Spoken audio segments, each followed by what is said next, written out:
Welcome to the debate. تصور کریں کہ آپ کو اپنی کمیونٹی کی سلامتی اور اپنے خاندان کی حفاظت کے درمیان ایک کا انتخاب کرنا پڑے۔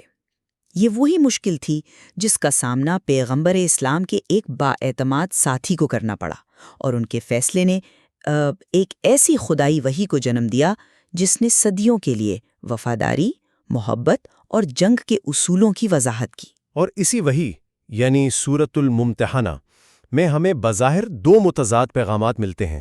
ایک طرف تو ایمان کے دشمنوں سے تمام تعلقات منقطع کرنے کا ایک آپ کہہ لیں کہ سخت حکم ہے، اور دوسری طرف امن پسند غیر مسلموں کے ساتھ انصاف اور حسن سلوک کی واضح ہدایت بھی ہے۔ بالکل، اور یہی آج ہماری گفتگو کا مرکزی سوال ہے۔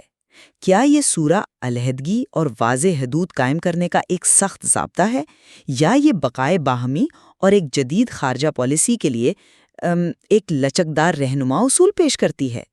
میں یہ موقف پیش کروں گی کہ اس سورہ کا بنیادی پیغام کمیونٹی کی نظریاتی شناخت کے تحفظ کے لیے واضح حدود قائم کرنا ہے۔ اور میں یہ کہوں گا کہ اس سورہ کی اصل ذہانت اس کی لچک اور پرامن تعلقات کے لیے ایک منصفانہ فریم ورک بنانے میں ہے۔ یہ اصولوں سے زیادہ حکمت عملی کے بارے میں ہے۔ تو آئیے پہلے واقعے سے ہی شروع کرتے ہیں جس کی وجہ سے یہ سورہ نازل ہوئی، یعنی حاطب بن ابی بلتہا کا واقعہ۔ فتح مکہ کی تیاریاں وہ خفیہ تھیں، لیکن حاطب نے قریش کو خبردار کرنے کے لیے خط بھیجا۔ جب وہ پکڑے گئے تو قرآن نے ان کے عمل کو واضح طور پر راہ راست سے بھٹک جانا قرار دیا۔ آیت کہتی ہے، یا ایھا الذین آمنوا لا تتخذوا عدوی وعدوکم اولیاء، اے ایمان والو میرے اور اپنے دشمن کو دوست نہ بناؤ۔ دیکھیں، میرے نزدیک تو یہی اس سورہ کی بنیاد ہے۔ یہ ذاتی رشتوں کو اجتماعی مفاد پر قربان کرنے کے خلاف ایک سخت تنبیہ ہے۔ یہ ولا و برا یعنی اللہ کے لیے دوستی اور دشمنی کے اصول کو قائم کرتی ہے۔ حاطب کی غلطی ایک انتباہ ہے کہ نظریاتی وفاداری ہر چیز پر مقدم ہے۔ اس واقعے کے سب سے اہم حصے کو نظر انداز کر رہی ہیں۔ قرآن نے اس عمل کو گمراہی ضرور کہا، لیکن پیغمبر اسلام صلی اللہ علیہ وآلہ وسلم کا حتمی رد عمل کیا تھا؟ انہوں نے حاطب کو معاف کر دیا۔ انہوں نے ان کی نیت یعنی اپنے خاندان کی حفاظت اور ان کی ماضی کی خدمات، خاص طور پر جنگ بدر میں شرکت کو مد نظر رکھا۔ میرے لیے جو اصل سبق ہے وہ یہ نہیں کہ اصول سخت ہیں، بلکہ یہ ہے کہ انسانی ہمدردی اور توبہ کا دروازہ سخت ترین اصولوں پر بھی غالب آ سکتا ہے۔ حاطب کا واقعہ سزا کے بارے میں نہیں بلکہ بحالی اور رحمت کے بارے میں ہے۔ یہ ظاہر کرتا ہے کہ اسلامی فریم ورک میں نیت اور ماضی کی وفاداری سنگین ترین غلطیوں پر بھی پردہ ڈال سکتی ہے۔ لیکن یہ معافی تو ایک استثناء تھی، ہے نا؟ یہ اصول تو نہیں، یہ پیغمبر کی ثوابدید تھی۔ قرآن کا نازل کردہ ابدی اصول تو وہی ہے کہ یہ عمل گمراہی ہے۔ اگر ہم استثناء کو اصول بنا لیں گے تو پھر کمیونٹی کی سلامتی کا کیا ہوگا؟ آیت 2 اور 3 اسی کی تو وضاحت کرتی ہیں کہ یہ دشمن اگر قابو پالیں تو تم پر ہاتھ اور زبان سے ظلم کریں گے اور چاہیں گے کہ تم کافر ہو جاؤ۔ قرآن حاطب کے عذر کو مسترد کرتا ہے کہ قیامت کے دن رشتے ناتے کام نہیں آئیں گے۔ یہ واضح کرتا ہے کہ دشمن کی فطرت نہیں بدلتی اور ان سے نرمی برتنے کی کوئی گنجائش نہیں ہے۔ اپنانے کا حکم نہیں دے رہا۔ پیغمبر اسلام کا فیصلہ یہ ظاہر کرتا ہے کہ ہر کیس کو اس کے اپنے سیاق و سباق میں دیکھا جانا چاہیے۔ حاطب کا عمل غداری تھا، لیکن ان کا دل مومن تھا، اور اسلامی نظام عدل نے اس فرق کو تسلیم کیا۔ اگر پیغام صرف سخت علیحدگی کا ہوتا تو حاطب کو مثالی سزا دی جاتی۔ ان کی معافی ہی اس سورہ کے گہرے پیغام کی کیدین ہے۔ اصول اہم ہیں، لیکن انسانیت اور رحمت اس سے بھی زیادہ اہم ہے۔ اچھا، چلیں پھر قرآن کے پیش کردہ دوسرے نمونے کو دیکھتے ہیں۔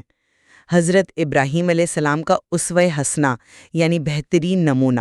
انہوں نے اپنی قوم سے صاف صاف کہا، اِنَّا بُرَاءُ مِنْکُمْ وَمِمَّا تَعْبُدُونَ مِن دُونِ اللَّهِ، ہم تم سے اور تمہارے معبودوں سے بیزار ہیں، اور وَبَدَا بَيْنَنَا وَبَيْنَكُمُ الْعَدَاوَةُ وَالْبَغْضَاءُ أَبَدًا، ہمارے اور تمہارے درمیان ہمیشہ کے لیے دشمنی اور بغض ظاہر ہو گیا ہے۔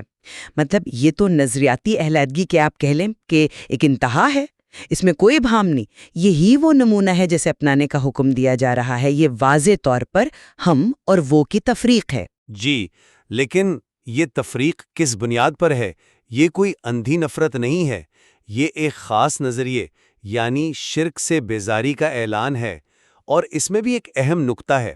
حضرت ابراہیم نے اپنے چچا کے لیے مغفرت کی دعا کا وعدہ کیا، اگرچہ بعد میں جب وہ اللہ کے دشمن ثابت ہوئے تو اس سے بھی بیزاری اختیار کر لی، لیکن یہ ابتدائی رویہ ظاہر کرتا ہے کہ ان کی خواہش ہدایت تھی، نہ کہ دشمنی۔ اس کے علاوہ ان کی دعا ربنا لا تجعلنا فتنة للذین کفروا، اے ہمارے رب ہمیں کافروں کے لیے آزمائش نہ بنا، بہت گہری ہے۔ اس کا ایک مطلب یہ ہے کہ ہمیں ان کے ہاتھوں شکست نہ دینا تاکہ وہ یہ نہ سمجھیں کہ ان کا باطل نظریہ حق پر ہے۔ یہاں بھی فکر دین کی سربلندی کی ہے، نہ کہ کوئی ذاتی دشمنی کی۔ رکھتے ہیں جو اس سے منہ موڑے گا وہ اپنا ہی نقصان کرے گا۔ اور دیکھیں، اسی نقطے سے گفتگو کا سب سے اہم حصہ جڑتا ہے۔ آپ اسے سمجھوتے کا نام دے رہی ہیں، میں اسے حکمت عملی کہتا ہوں، کیونکہ حضرت ابراہیم کے اس سخت موقف کے فوراً بعد قرآن ہمیں وہ مشہور آیات دیتا ہے جو خارجہ پالیسی کا سنگ بنیاد ہیں۔ آیت 8 اور 9 غیر مسلموں کو دو واضح گروہوں میں تقسیم کرتی ہیں۔ جی، لیکن وہ تقسیم بھی تو میرے موقف کو ہی مضبوط کرتی ہے نا۔ پہلے آیت 9 کو دیکھیں۔ اللہ صرف ان سے دوستی کرنے سے منع کرتا ہے جنہوں نے تم سے دین کے معاملے میں جنگ کی، تمہیں گھروں سے نکالا یا نکالنے میں مدد کی۔ یہ جارے دشمن ہیں، ان کے ساتھ کوئی تعلق نہیں ہو سکتا۔ بالکل، لیکن آیت 8 کو تو نظر انداز نہیں کیا جا سکتا، جو میرے نزدیک اس سورہ کا مرکزی پیغام ہے۔ لا ينهاكم الله عن الذين لم يقاتلوكم في الدين ولم يخرجوكم من دياركم ان تبروهم وتقسطوا اليهم۔ اللہ تمہیں ان لوگوں کے ساتھ نیکی اور انصاف کرنے سے نہیں روکتا جنہوں نے تم سے دین کے معاملے میں جنگ نہیں کی اور نہ تمہیں گھروں سے نکالا۔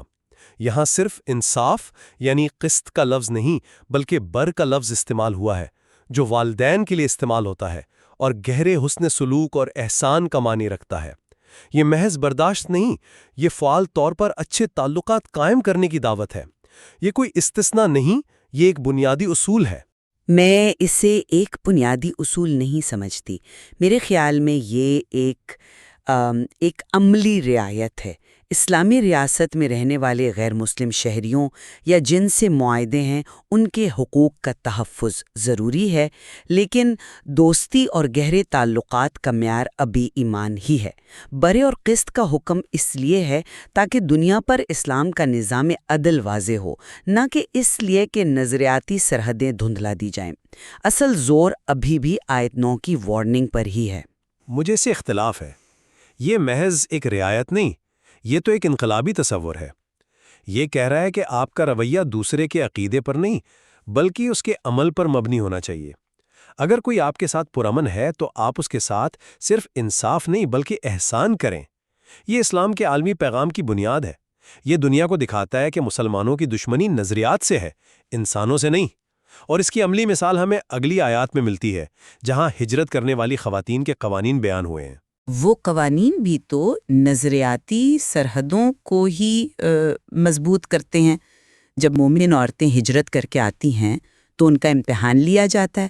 اگر وہ ایمان میں سچی ہیں تو ان کا نکاح ان کے کافر شوہروں سے خود بخود ختم ہو جاتا ہے۔ لا ہن حل لہم ولا ہم یحلون لہن، نہ وہ عورتیں ان کے لیے حلال ہیں اور نہ وہ مرد ان عورتوں کے لیے حلال ہیں۔ یہ اس بات کا ثبوت ہے کہ ایمانی رشتہ خونی رشتے پر فوقیت رکھتا ہے۔ کمیونٹی کی پاکیزگی اور نظریاتی ہم آہنگی سب سے اہم ہے۔ مسلمانوں کو بھی حکم ہے کہ وہ اپنی کافر بیویوں کو نکاح میں نہ رکھیں، یہ واضح علیحدگی ہے۔ علیحدگی ضرور ہے، لیکن اس کا طریقہ دیکھیں۔ اسی آیت میں حکم ہے وَآتُوهُمْ مَا أَنفَقُوا، اور جو کچھ ان کے کافر شوہروں نے مہر پر خرچ کیا ہے وہ انہیں واپس کر دو۔ یہ حیران کن ہے، جنگ اور کشیدگی کے عالم میں جب عورت اپنا دین بدل کر آپ کے پاس آ گئی ہے، آپ کو حکم دیا جا رہا ہے کہ دشمن کے مالی نقصان کی تلافی کرو۔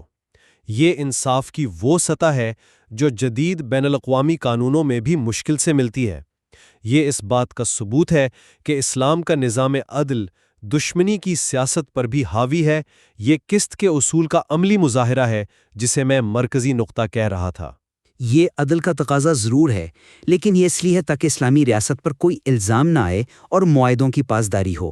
لیکن اگر دشمن خود اس اصول پر عمل نہ کرے، جیسا کہ اگلی آیت میں ذکر ہے، تو مسلمانوں کو بھی اجازت ہے کہ وہ مال غنیمت سے اپنے نقصان کی تلافی کریں۔ یہ عملیت پسندی ہے، کوئی یک طرفہ اصول نہیں۔ ہر چیز کا انحصار دوسری طرف کے رویے پر ہے۔ اور یہی تو میرا نقطہ ہے، پالیسی کا انحصار دوسری طرف کے رویے پر ہے۔ یہ ایک جامد اصول نہیں بلکہ ایک متحرک اور جوابی حکمت عملی ہے۔ اس کے بعد خواتین کی بیعت کا ذکر آتا ہے، جو میرے خیال میں اس سورہ کے سماجی پہلو کو اجاگر کرتا ہے۔ ان بیعت کی شرائط پر غور کریں۔ شرک، چوری، زنا، اولاد کو قتل کرنے اور بہتان تراشی سے منع کیا گیا ہے۔ یہ وہ برائیاں تھیں جو اس معاشرے میں عام تھیں، اور اسلام ان جڑوں کو کاٹ رہا تھا۔ چونکہ عورتوں پر جہاد فرض نہیں تھا، تو ان کی بیعت کا محور سماجی اور اخلاقی اصلاحات پر رکھا گیا۔ اس سے بھی یہی ظاہر ہوتا ہے کہ کمیونٹی کی اندرونی مضبوطی اور پاکیزگی اسلام کی اولین ترجیح ہے۔ میں اس سے اتفاق کرتا ہوں، لیکن میں اس میں ایک اور پہلو بھی دیکھتا ہوں۔ یہ شرائط خواتین کو براہ راست سیاسی اور سماجی معاہدے میں شامل کر رہی ہیں۔ انہیں معاشرے کی تعمیر میں ایک فعال کردار دیا جا رہا ہے۔ ان کی بیعت مردوں سے مختلف ہے کیونکہ یہ ان کے مخصوص سماجی دائرہ کار کو تسلیم کرتی ہے اور انہیں خاندانی اور معاشرتی سطح پر انقلاب لانے کی ذمہ داری سونپتی ہے۔ یہ صرف قوانین کی فہرست نہیں، یہ خواتین کو بااختیار بنانے کا ایک چارٹر ہے۔ آخر میں سورہ وہیں ختم ہوتی ہے جہاں سے شروع ہوئی تھی۔ یا ایھا الذین آمنوا لا تتولوا قوما غضب اللہ علیہم، اے ایمان والو اس قوم سے دوستی نہ کرو جس پر اللہ غضبناک ہوا ہے۔ یہ ایک حتمی یاد دہانی ہے کہ دوستی اور دشمنی کا معیار اللہ کی رضا اور غضب ہے۔ تمام بحث کا خلاصہ یہی ہے، وفاداری کی لکیر واضح ہونی چاہیے۔ اور میرے نزدیک سورہ کا آخری پیغام یہ ہے کہ جن پر اللہ کا غضب ہے وہ آخرت سے مایوس ہو چکے ہیں، یعنی ان سے دوری کی وجہ ان کا جارحانہ عمل اور ان کی روحانی مایوسی ہے۔ لہٰذا خلاصہ یہ ہے کہ سورۃ الممتحنہ ایک طرف مومن کو اپنی شناخت پر مضبوطی سے قائم رہنے کا درس دیتی ہے، لیکن دوسری طرف اسے ایک منصفانہ اور عملی عالمی نظریہ بھی عطا کرتی ہے۔ یہ ہمیں سکھاتی ہے کہ سرحدیں کیسے قائم کرنی ہے، لیکن ساتھ ہی پل کیسے بنانے ہیں اس کا راستہ بھی دکھاتی ہے۔ تو مطلب آخر میں ہم دو مختلف نتیجوں پر پہنچ رہے ہیں۔ میرے نزدیک یہ سورہ بنیادی طور پر ایک دفاعی دستاویز ہے۔ یہ مسلمانوں کو سکھاتی ہے کہ ایک مخالف دنیا میں اپنی نظریاتی اور سماجی شناخت کو کیسے محفوظ رکھا جائے۔ اس کا بنیادی سبق حدود کا تعین اور وفاداری کا واضح معیار ہے۔ اور میرے خیال میں یہ ایک فعال اور مثبت دستاویز ہے۔ یہ مسلمانوں کو سکھاتی ہے کہ ایک متنوع دنیا کے ساتھ منصفانہ اور بامقصد تعلقات کیسے استوار کیے جائیں۔ اس کی اصل ذہانت سخت قوانین میں نہیں بلکہ ان میں دی گئی اخلاقی لچک اور انصاف کے گہرے احساس میں ہے۔ یہ علیحدگی کا نہیں بلکہ بامقصد انگیجمنٹ کا منشور ہے۔ یہ واقعی ایک ایسی بحث ہے جس پر غور و فکر کے بہت سے پہلو ہیں۔ اس سورہ کی آیات ہمیں دعوت دیتی ہیں کہ ہم اپنے اصولوں اور دنیا کے ساتھ اپنے تعلقات پر گہرائی سے سوچیں۔